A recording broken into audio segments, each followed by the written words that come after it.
Hello students, स्वागत है आपका मेरे यूट्यूब चैनल अर्बन क्लासेस पर। अब तक हम पढ़ चुके हैं कि प्रेजेंट टेंस और पास्ट टेंस को हम पैसिव वॉइस में कैसे बदलते हैं। तो आज हम पढ़ेंगे कि फ्यूचर टेंस को हम पैसिव वॉइस में कैसे बदलते हैं।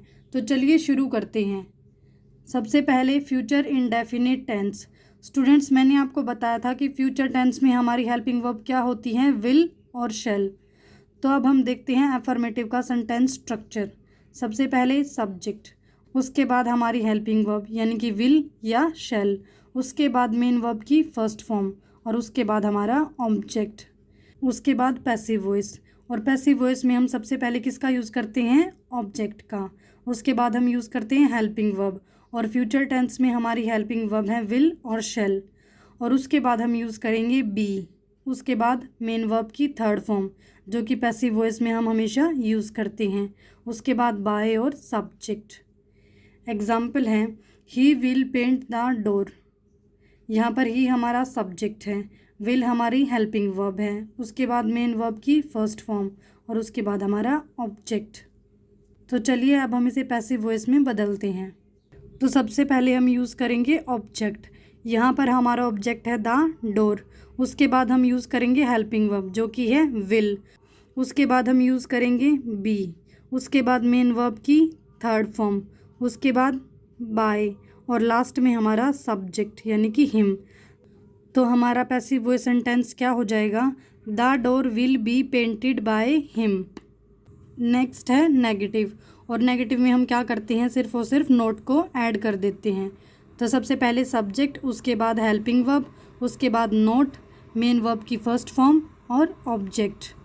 और पैसिव वॉइस के लिए क्या करेंगे, सबसे पहले ऑब्जेक्ट, उसके बाद हेल्पिंग वर्ब यानी कि विल और शैल, उसके बाद नोट, और नोट के बाद हम किसका यूज़ करेंगे, बी, उसके बाद मेन वर्ब की थर्ड फॉर्म बाय और लास्ट में हमारा सब्जेक्ट। एग्जाम्पल है, he will not catch the ball. तो यहाँ पर दी बॉल हमारा क्या है, ऑब्जेक्ट है। तो सबसे पहले हम दी बॉल का यूज़ करेंगे, उसके बाद विल, उसके बाद नोट, उसके बाद हम यूज़ करेंगे बी, उसके बाद मेन वर्ब की थर्ड फॉर्म हमारी क्या है, कोट, उसके बाद बाय, उसके बाद सब्जेक्ट यानी कि हिम। तो हमारा पैसिव वॉइस सेंटेंस है, the ball will not be caught by him. Next example है, we shall not follow you. ये आपकी प्रैक्टिस के लिए है। तो अब है हमारा इंटेरोगेटिव, और इंटेरोगेटिव में सबसे पहले हेल्पिंग वर्ब, और फ्यूचर टेंस में हमारी हेल्पिंग वर्ब है विल और शैल, उसके बाद सब्जेक्ट, उसके बाद मेन वर्ब की फर्स्ट फॉर्म, क्योंकि इंडेफिनिट टेंस में हम किसका यूज़ करते हैं, मेन वर्ब की फर्स्ट फॉर्म का, और उसके बाद ऑब्जेक्ट, और लास्ट में मार्क ऑफ इंटेरोगेशन। और पैसिव वॉइस बनाने के लिए सबसे पहले विल और शैल यानी कि हेल्पिंग वर्ब, उसके बाद सब्जेक्ट की जगह हम यूज़ करेंगे ऑब्जेक्ट, और उसके बाद हम यूज़ करते हैं फ्यूचर इंडेफिनिट टेंस में बी, उसके बाद मेन वर्ब की थर्ड फॉर्म, उसके बाद बाय और सब्जेक्ट, उसके बाद लास्ट में हम यूज़ करेंगे मार्क ऑफ इंटेरोगेशन। एग्जाम्पल देखते हैं, शैल वी टेक टी। यहाँ पर हमारा सब्जेक्ट क्या है, वी, और मैंने आपको बताया था कि वी और आई के साथ हम किसका यूज़ करते हैं, शैल का। तो इसलिए हम वी के साथ किसका यूज़ करेंगे, शैल का। और क्योंकि ये हमारा टेंस कैसा है, इंटेरोगेटिव, इसलिए हमने सबसे पहले किसका यूज़ किया है, हेल्पिंग वर्ब यानी कि शैल का, उसके बाद सब्जेक्ट, उसके बाद मेन वर्ब की फर्स्ट फॉर्म, उसके बाद ऑब्जेक्ट, और लास्ट में मार्क ऑफ इंटेरोगेशन। तो इसे पैसिव वॉइस में कन्वर्ट करते हैं। तो सबसे पहले हमारी हेल्पिंग वर्ब, उसके बाद हमारा ऑब्जेक्ट, ऑब्जेक्ट क्या है, टी, उसके बाद यूज़ करते हैं बी, उसके बाद मेन वर्ब की थर्ड फॉर्म, उसके बाद बाय, और लास्ट में हमारा सब्जेक्ट। हमारा सब्जेक्ट क्या था, वी, और जब हम वी को ऑब्जेक्ट की जगह पर यूज़ करते हैं तो वो किस में कन्वर्ट होता है, अस में। तो हमारा पैसिव सेंटेंस होगा, will T be taken by us. Students, अगर मुझे इंटेरोगेटिव में नोट ऐड करना है तो मैं सब्जेक्ट के बाद नोट को ऐड करूँगी, जैसे कि will you not sell your bike. यहाँ पर हमारा सब्जेक्ट क्या था, यू, और उसके बाद हमने नोट को ऐड किया है। तो will you not sell your bike. आप पैसिव वॉइस में कन्वर्ट करेंगे तो सबसे पहले हेल्पिंग वर्ब यानी कि विल, उसके बाद ऑब्जेक्ट, और उसके बाद नोट, और उसके बाद बी, मेन वर्ब की थर्ड फॉर्म, बाय, और लास्ट में हमारा सब्जेक्ट और मार्क ऑफ इंटेरोगेशन। तो हमारा पैसिव वॉइस सेंटेंस होगा, will your bike not be sold by you. तो फ्यूचर इंडेफिनिट टेंस में लास्ट है हमारा डबल इंटेरोगेटिव। और डबल इंटेरोगेटिव में हम क्या करते हैं, सिर्फ और सिर्फ WH फैमिली को ऐड करते हैं। उसके बाद एज इट इज़ इंटेरोगेटिव की तरह helping verb, subject, main verb की फर्स्ट फॉर्म, ऑब्जेक्ट और मार्क ऑफ इंटेरोगेशन। और पैसिव वॉइस बनाने के लिए सबसे पहले WH फैमिली, उसके बाद हेल्पिंग वर्ब, उसके बाद सब्जेक्ट की जगह यूज़ करेंगे ऑब्जेक्ट, उसके बाद बी, उसके बाद मेन वर्ब की थर्ड फॉर्म, सब्जेक्ट और मार्क ऑफ इंटेरोगेशन। एग्जाम्पल है what will they give me. तो यहाँ पर सबसे पहले हम किसका यूज़ करेंगे, WH फैमिली यानी कि व्हाट। उसके बाद हेल्पिंग वर्ब यानी कि शैल। यहाँ पर हमने विल की जगह शैल का यूज़ क्यों किया है, क्योंकि जो हमारा ऑब्जेक्ट था यानी कि मी, जब हम उसे एज ए सब्जेक्ट यूज़ करेंगे तो वो किस में कन्वर्ट होगा, आई में। और मैंने आपको बताया था कि आई और वी के साथ हम किसका यूज़ करते हैं, शैल का। उसके बाद बी, उसके बाद मेन वर्ब की थर्ड फॉर्म बाय और हमारा सब्जेक्ट और mark of interrogation, what shell I be given by them. Students, हमने फ्यूचर इंडेफिनिट टेंस को पैसिव वॉइस में बदलना सीख लिया। अब हम देखते हैं हम फ्यूचर परफेक्ट टेंस को पैसिव वॉइस में कैसे बदलते हैं।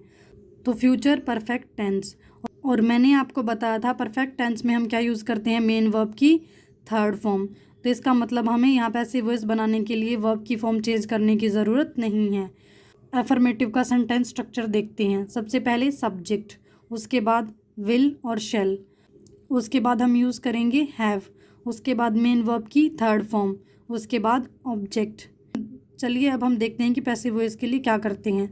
सबसे पहले सब्जेक्ट की जगह ऑब्जेक्ट, उसके बाद हेल्पिंग वर्ब यानी कि विल और शैल, उसके बाद हैव, उसके बाद बीन।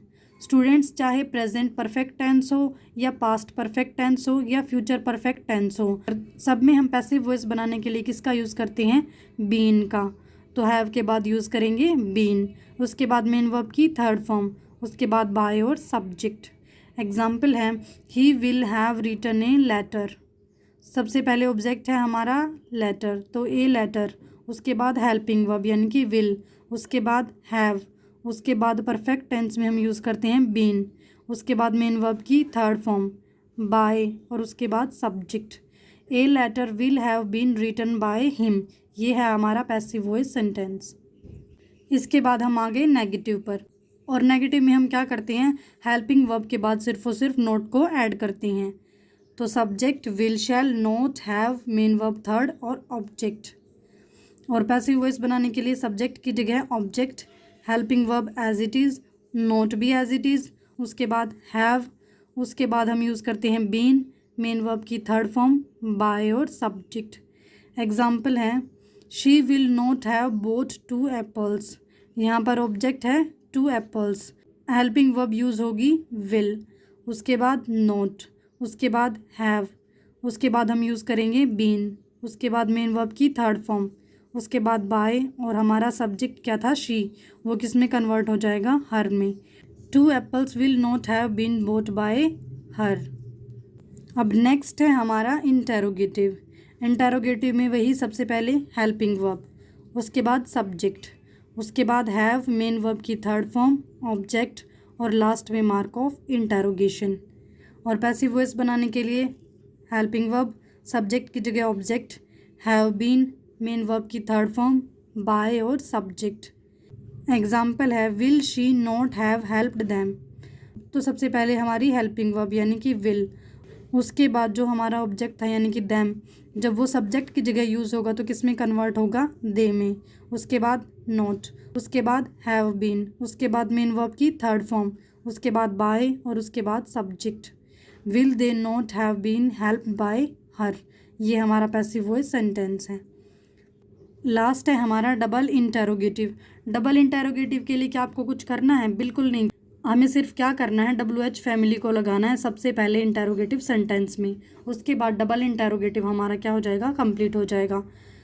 एग्जाम्पल है why shall we not have taught you in the class. यहाँ पर हमने हेल्पिंग वर्ब से पहले किसका यूज़ किया है, WH फैमिली का, इसका मतलब ये हमारा डबल इंटेरोगेटिव का एग्जाम्पल है। स्टूडेंट्स, इसका आंसर आप कमेंट बॉक्स में लिखें। स्टूडेंट्स, मैंने आपको बताया था कि फ्यूचर परफेक्ट कॉन्टिन्यूस टेंस को हम पैसिव वॉइस में नहीं बदल सकते, इसके साथ साथ फ्यूचर कॉन्टिन्यूस टेंस को भी हम पैसिव वॉइस में नहीं बदल सकते। तो इसका मतलब यहाँ पर हमने फ्यूचर टेंस को भी पैसिव वॉइस में बदलना सीख लिया। तो आज के लिए इतना ही। जय हिंद।